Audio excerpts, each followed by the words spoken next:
UPSC भर्ती प्रक्रिया में बहुत ही बड़ा बदलाव आपको देखने के लिए मिलेगा साथी। जैसा कि आप सभी साथियों को पता ही होगा, जो भी आपने छात्र छात्राएं यूपीएससी की तैयारी कर रहे हैं, कि 22 जनवरी से आपके न्यू फॉर्म स्टार्ट हो जाएंगे यूपीएससी के लिए। जो भी साथी यहाँ पर यूपीएससी की तैयारी कर रहे हैं, देखो यूपीएससी जो कि अपने आप में एक बहुत ही बड़ा एग्ज़ाम है, देश का सबसे बड़ा एग्ज़ाम यूपीएससी यहाँ पर कंडक्ट कराता है, जिसके द्वारा आईएएस आईपीएस यहाँ पर चुने जाते हैं। तो साथियों, इसमें बहुत ही बड़ा बदलाव किया गया है। वीडियो में पूरा अंत तक बने रहिएगा।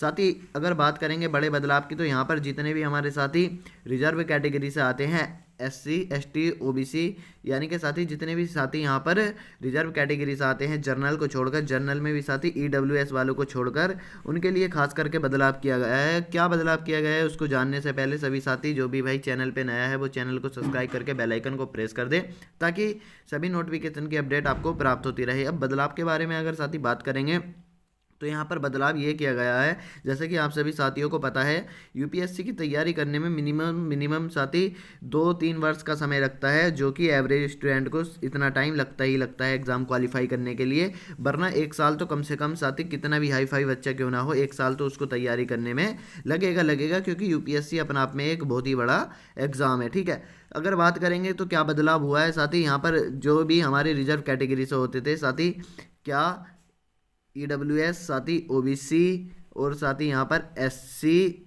और एसटी वाले जो होते थे, यहाँ पर जो साथी यहाँ पर इन कैटेगरी से बिलोंग भी नहीं करते थे, तो वह यहाँ पर इस कैटेगरी का सर्टिफिकेट बनवाकर यहाँ पर रिजर्वेशन ले जाते थे। आपने पिछले वर्षों में देखा कितने बड़े स्तर पे यहाँ पर यूपीएससी में भी धांधली देखने को मिली है। इसी प्रकार से यहाँ पर एससी का भी यहाँ पर सर्टिफिकेट बनवाकर जनरल वाले भी यहाँ पर उनकी सीट पा गए हैं, जो कि आपको पता है अटैम्प, यानी कि अटैम्प ऑफ नंबर, जो कि एससी और एसटी वाले के लिए अनलिमिटेड अटैम्प होते हैं, और ओबीसी वाले के लिए यहाँ पर नो अटैम्प यहाँ पर दिए जाते हैं। और पीडब्ल्यूडी यानी कि हैंडीकैप वाले जो बच्चे होते हैं, विकलांग, आपने ऐसा भी देखा होगा साथी, यहाँ पर विकलांग जो होते हैं, यानी कि पीडब्ल्यू वाले जो होते हैं, उसका भी सर्टिफिकेट बनवाकर बच्चों ने यहाँ पर बहुत ही ज़्यादा यूपीएससी में भी धांधली करने की कोशिश की है। इसी को देखते हुए यहाँ पर बहुत ही बड़ा बदलाव वैकेंसी में किया गया है। क्या कुछ बदलाव किया गया है वो मैं आपको बता देता हूँ। तो अब आपका 2 सेटअप वेरिफिकेशन यहाँ पर किया जाएगा। 2 सेटअप वेरिफिकेशन आपका क्या किया जाएगा, जैसे ही आप अपना यहाँ पर फॉर्म फिल कराओगे, 22 जनवरी से आपका न्यू नोटिफिकेशन आ जाएगा,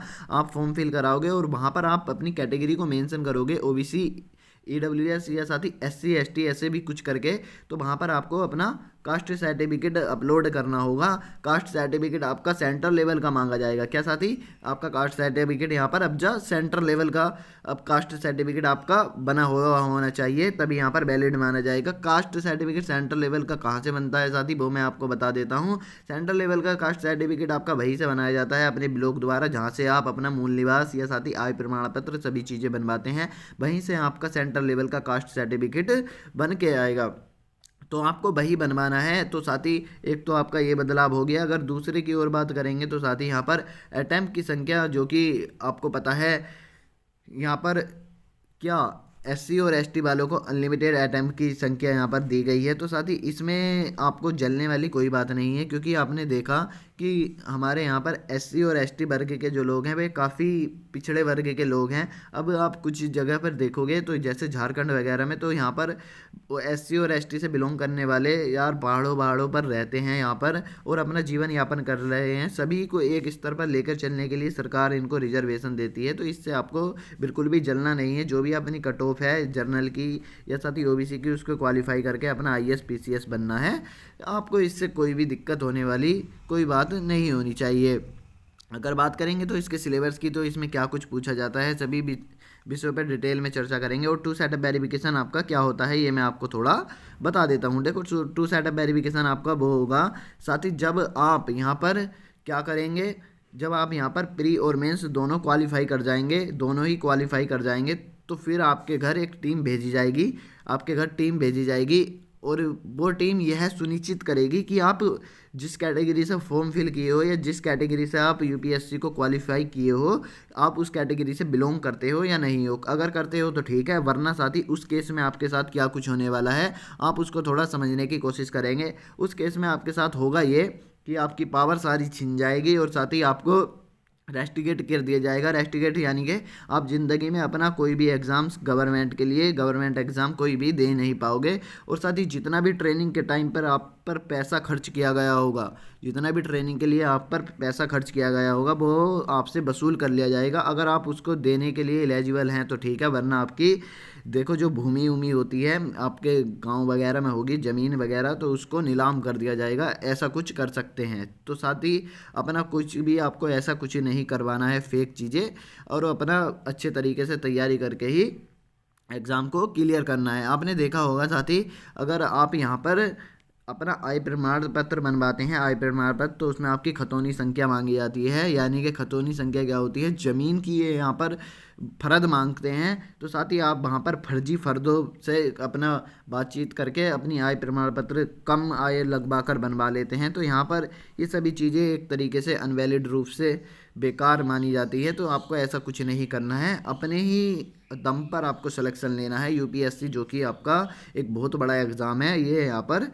आईएएस आईपीएस चुनता है। अब बात करेंगे इसका, कुछ बच्चों को तो यहाँ पर यही नहीं पता होता है कि इसका एग्ज़ाम पैटर्न क्या होता है और क्या कुछ इसमें पूछा जाता है। तो सभी चीज़ों पर डिटेल में चर्चा करने वाले हैं, इसलिए ध्यान से समझने की कोशिश करेंगे। अगर इसकी फ़ीस की बात करेंगे तो साथ ही यहाँ पर इसकी जो फ़ीस होती है फॉर्म फिलिंग की, वो 100 रुपये मात्र होती है। इसमें कोई ज़्यादा नहीं पूछा जाता। यूपीआई मेथड, कोई भी मेथड यूज करके आप अपना फॉर्म फिल कर सकते हैं। अगर बात करेंगे यहाँ पर साथ ही आपके एग्ज़ाम की, तो आपका एग्ज़ाम पैटर्न क्या होता है एक बार उसको समझने की कोशिश करेंगे सभी साथी। इसमें देखो आपके दो एग्ज़ाम पूछे जाते हैं, एक तो आपका प्री होता है, ये एक आपका मेंस होता है। ये तो सबको पता है, लेकिन प्री और मेंस में पूछा क्या जाता है ये किसी को नहीं पता है। पता तो है, साथ ही बहुत कम छात्रों को पता चल पाता है कि सिलेबस इसका क्या क्या है। सभी चीज़ों को डिटेल में समझने की कोशिश करेंगे। देखो प्री का जो आपका मार्क्स होता है वो 400 नंबर का आपका मार्क्स पूछा जाता है, और आपके दो एग्ज़ाम होते हैं, प्रीलिम्स और साथ ही एक मेंस होता है।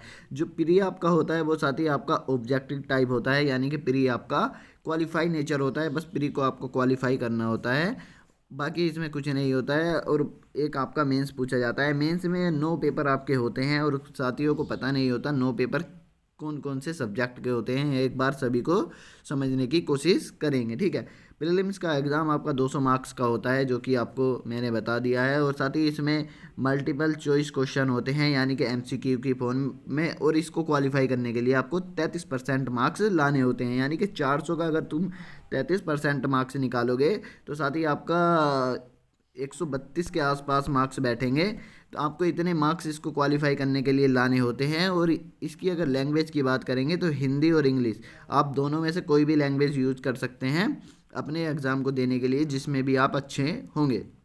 ये तो आपके प्री की बात हो गई। अगर आप मेंस की बात करेंगे तो मेंस का एग्ज़ामिनेशन आपका किस प्रकार से होता है। एक आपका क्वालिफाइंग पेपर होता है, पेपर ए और पेपर बी, ठीक है। पेपर ए में साथ ही आपसे क्या कुछ पूछा जाता है। देखो पेपर ए में जो होता है आपका आपका क्या होता है साथ ही 300 मार्क्स का आपका एग्ज़ाम पूछा जा रहा होता है इसमें। और आपको एक लैंग्वेज यूज़ करनी होती है, इंडियन लैंग्वेज, यानी कि साथ ही one of the Indian language. एक लैंग्वेज आपको सेलेक्ट करनी होती है जिसमें भी आप अच्छे हो, हिंदी, इंग्लिश, या साथ ही और भी बहुत लैंग्वेज हैं, वो मैं आपको नीचे दिखाऊंगा अभी। आपकी एग्ज़ाम की जो लैंग्वेज होगी वो आपके अनुसार होगी, और 300 मार्क्स का आपका एग्ज़ाम पूछा जाएगा। ये भी आपका क्वालिफाई नेचर है, यानी कि 33% आपको मार्क्स लाने हैं इसमें भी, और आप ये भी क्वालिफाई कर जाओगे। और फिर आपका होगा एग्ज़ाम भी, जो कि यहाँ पर हिंदी जिनकी अच्छी है, ये यहाँ पर उनके लिए बहुत ही बेकार बात है, क्योंकि उनकी जिनकी हिंदी अच्छी होती है उनकी इंग्लिश थोड़ा वीक होती है। तो साथ ही ये पेपर आपका ओनली ऑन इंग्लिश में होता है, इंग्लिश लैंग्वेज में, और 300 मार्क्स का होता है। ये भी आपका क्वालिफाई होता है। मेरिट आपके इसके आधार पर नहीं लगती।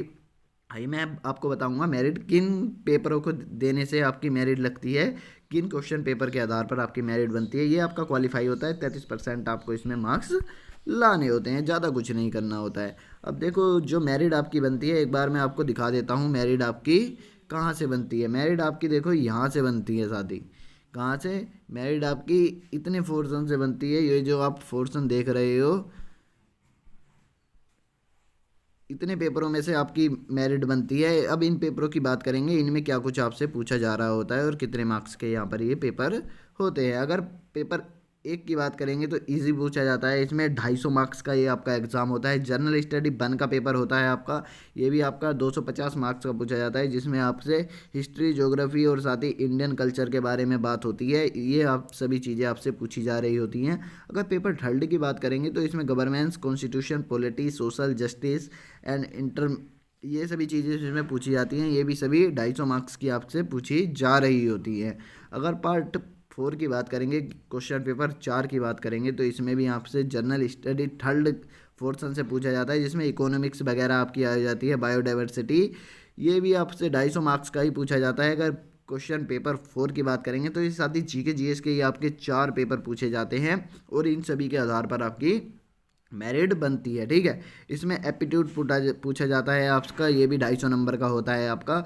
अगर अब ऑप्शनल पेपर की बात करेंगे तो साथ ही ऑप्शनल पेपर में आपका क्या होता है, बच्चे को नहीं पता होता ऑप्शनल पेपर होता क्या है। ऑप्शनल पेपर साथ ही वो पेपर होता है, ऑप्शनल पेपर में आप अपने आधार से कोई भी पेपर दे सकते हैं जो भी आप अच्छे से जानते हैं, यानी कि आप जिसमें आपने ग्रेजुएशन की है, या तो आपका साथ ही साइंस हो, मैथ हो, या फिर हिस्ट्री, कुछ भी आप रख सकते हैं ऑप्शनल पेपर में। ये भी आपका 250 मार्क्स का ऑप्शनल पेपर पूछा जाता है और ऑप्शनल पेपर 2 भी आपका 250 मार्क्स का पूछा जाता है। अगर बात करेंगे इसमें आपकी इंटरव्यू की, जो कि जिसे पर्सनैलिटी टेस्ट बोला जाता है, 275 मार्क्स का बोला जाता है। टोटल मार्क्स की बात करेंगे तो यहाँ पर 225 मार्क्स आपके पूछे जाते हैं। ठीक है, रिटर्न के आपके एग्ज़ाम 1750 मार्क्स होते हैं और साथ ही यहाँ पर पर्सनैलिटी टेस्ट को मिलाकर, यानी कि इंटरव्यू को मिलाकर 275 2025 मार्क्स का टोटल आपका यूपीएससी का एग्ज़ाम बनता है, जिससे आप आईएएस आईपीएस बन पाते हैं। ठीक है साथी, आई होप कि आपको सभी चीज़ें क्लियर हो गई होंगी। अगर अभी भी आपका यूपीएससी से संबंधित कोई भी डाउट बच जाता है तो आप